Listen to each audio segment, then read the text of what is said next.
So when we think about classic monster movies, monsters in general, the one of the first one that probably comes to mind is vampires or vampire bats, right? Well, this one, finding an actual monster movie about bats was a little bit more difficult because it's pretty much all just vampires. But there is one movie back from like the 80s called The Bats, where, it's like radioactive giant bats go and take over a town or whatever. But even then, without talking about those specific monster movie, there's still a big stigma and fear behind bats, specifically vampire bats, but in general, bats as a whole, which, we talked a little bit about last year with, the Bats of the Reptile Spooktacular.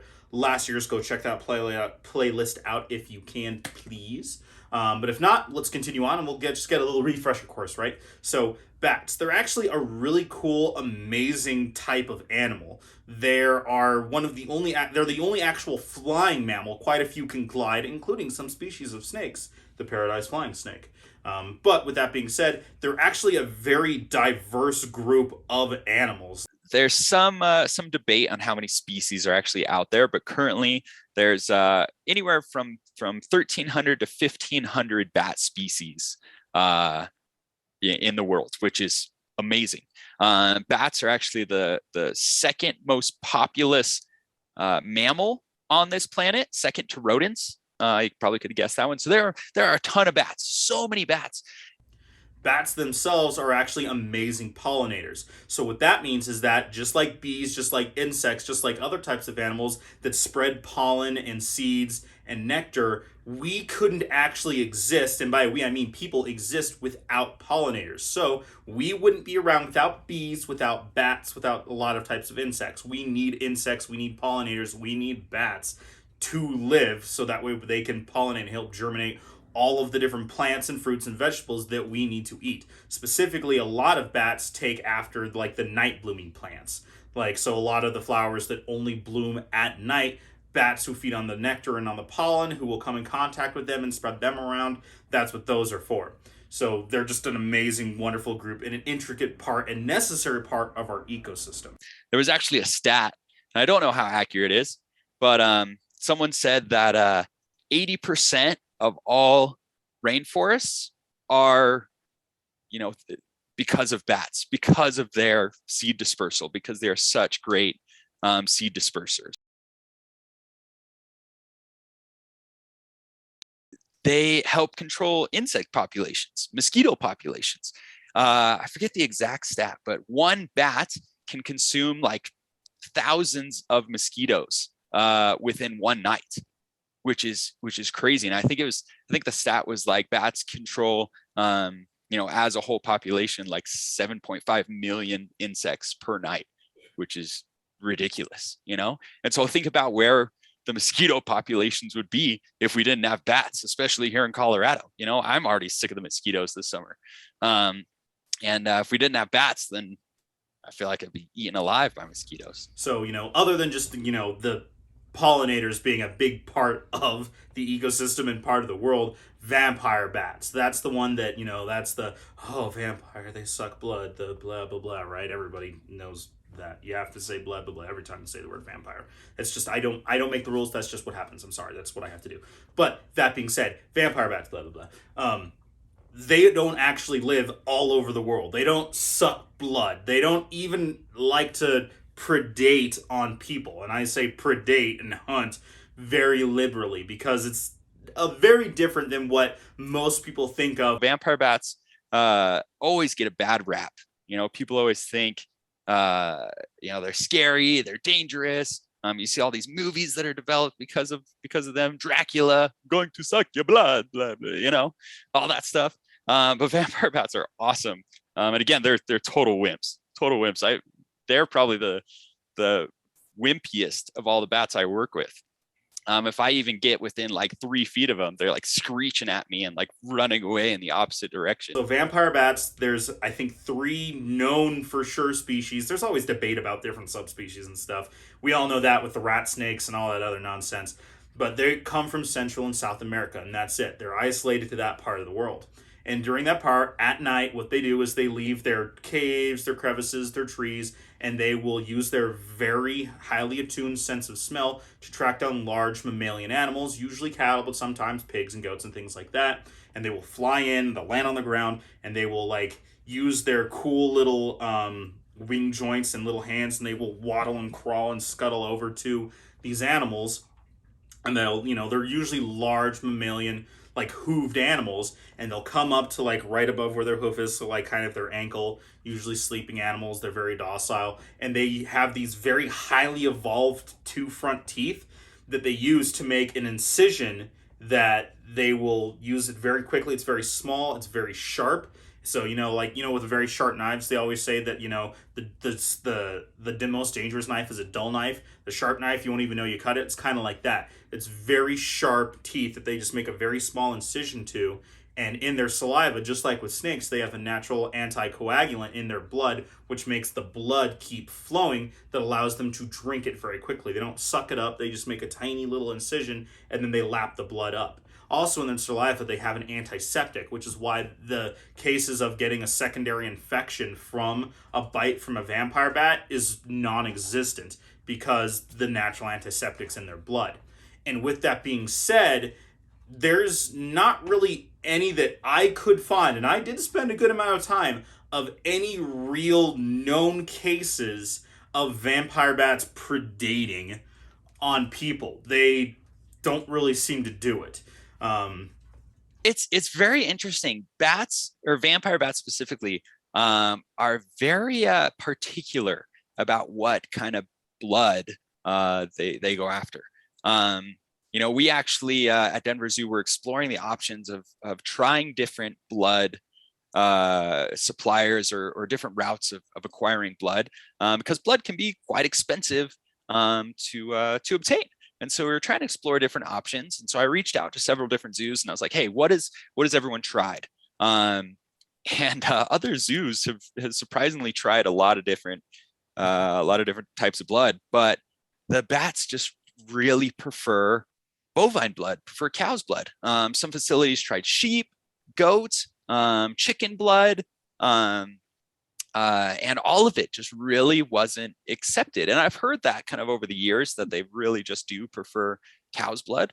One facility had success with camel blood, because they were actually doing frequent blood draws on their camel, and I forget why. And then they were just giving the excess to their vampire bats, and it was working, which is interesting.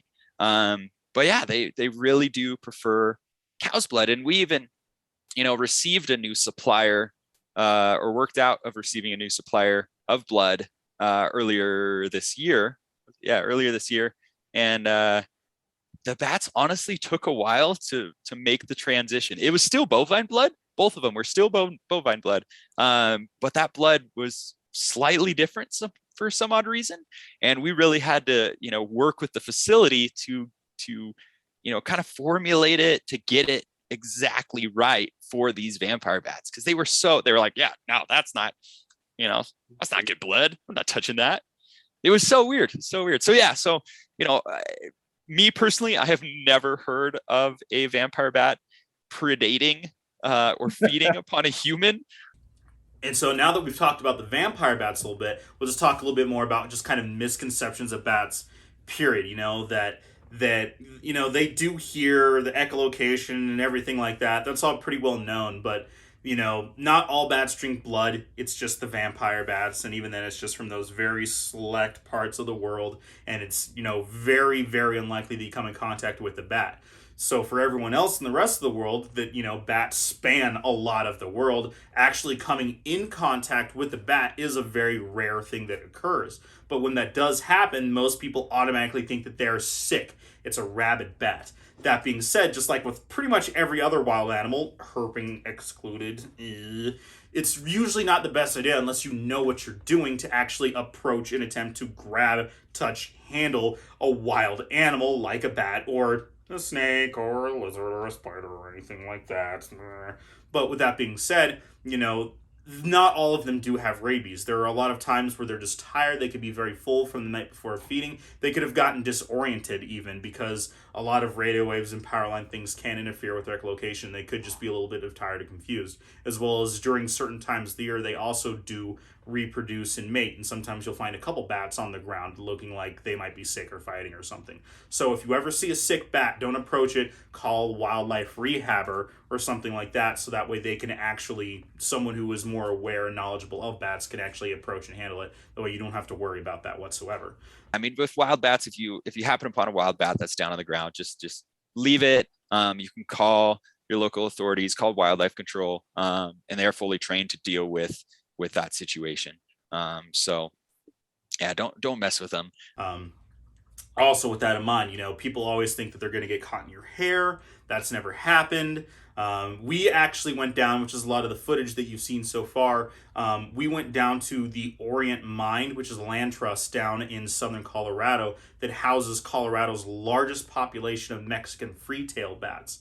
And so every night during the summer, you will see over 100,000 mostly male bats fly out to eat hundreds of thousands of millions of insects a night, every single night. You see the all the movies with bats in them. Jumanji always comes to mind, and that girl running out of the house there, freaking out, like flipping her hair, making sure that bats don't get in it. Or Ace Ventura, where he's running out of the cave and he's like, "It's in my hair, it's in my hair." It's funny. I don't know where that came from. Because I've never had a bat get stuck in my hair. I've rarely even had them land on my head. And I mean, when I clean the fruit bat cave every day. I go in there every day, and there's over 1,000 bats in there. And I have them land on me, but it's usually my radio, my shirt, my back, and they hang on to me for a couple seconds, then they fly off because they're like, "Oh, this guy's moving, he's jostling, he's not comfortable to be on." Right. I have them poop in my hair and pee in my hair quite frequently, but that's because, if I look up, there's 400 bats right above my head. So I've really figured out the best spots to stand in the cave so that doesn't happen. But it's very funny because it honestly would be really hard to get a bat stuck in your hair. It'd have to be a very perfect situation. So Carlsbad Caverns that we all know about, they're actually more of a family or a breeding colony down there where it's, and apologies for the background noise, that's the Todd, he's the worst. That's a breeding colony where it's mostly made of mothers and babies. This one's mostly a bachelor colony, but still to be able to just stand under all of these bats, the thousands of bats, and literally they're flying right overhead. Not once did me or anyone else there that was there filming that night get a bat caught in their hair. We never got pooped on. They were fully aware where we were. We were quiet. We were respectful. And that's how it's meant to be with every single one of these wild animals. You just need to appreciate and respect and absolutely admire these amazing animals. They're so cool. I love bats. Mega bats in particular because they look like cute little foxes and like little dogs and things. But micro bats, and so just to reiterate, so the mega bats, those are like the flying foxes, the mostly fruit eating bats. Micro bats are the ones that we think of that include vampire bats, the Mexican free-tailed bats, and that bat that's been circling around the internet later, the hammerhead bat, which does eat fruit, by the way. But that being said, they're an amazing animal, and we absolutely need to have them in our ecosystems, in our lives. With that being said, if you ever see a bat, just don't approach it. Yes, I kind of downplayed it a little bit. They are a known vector for rabies. So again, if you see a bat, you think it's injured, don't approach it. Don't try to put a paper cup over it. Just call your local wildlife rehabber. Everyone has a cell phone. You can just Google up your nearest one, and they will take care of it for you. Just keep an eye on it if you're really worried about it. Just, don't try to touch the wild animal. That's usually the best course of action I can say with everything. I get a lot of calls about, "Hey, what type of snake is this?" And I'll say, "It's this snake, but the only dangerous snake is the one that you try to touch," right? Same thing with every other wild animal. They're not dangerous unless you encroach on them. So with that being said, I really hope you enjoyed this video. Thank you so much for watching all of these videos of the Reptile Spooktacular. As much as I absolutely love to talk about reptiles, I absolutely want to spread that to the rest of nature and wild animals in general. We have to love the unloved, right? We've all seen that picture online of like the love, the unloved of like the spiders, the snakes, and the frogs and things like that. That's 100% true. We need that. We can't just only have lions and tigers and bears. Oh my. But we need all of those animals in our lives for a healthy, sustainable ecosystem for now and going forward. And so with that, that's why I always like to tell people that, you know, every single appreciation for nature happens somewhere, and they have to see it. They have to be exposed to it. Otherwise, how can they care about it? Which is why this weird dude on the internet who likes to play with snakes will show up at your library or your school with the big yellow snake. That's where that spark happens. That's why people start to care. So again, thank you so much for watching these video, all of the other ones. Please, if you can, check out the playlist, like and subscribe for future reptile and other animal content in general. We have some amazing plans coming up with you for all of you to see. Great stuff in the future. If you're interested in any other of the Reptile Spooktacular content, if you're interested in baby snakes, listening to the podcast, whatever it is, please let me know down in the comments. Hit us up at jzsreptiles@gmail.com. Hope you're having a great day, and we'll check you next time.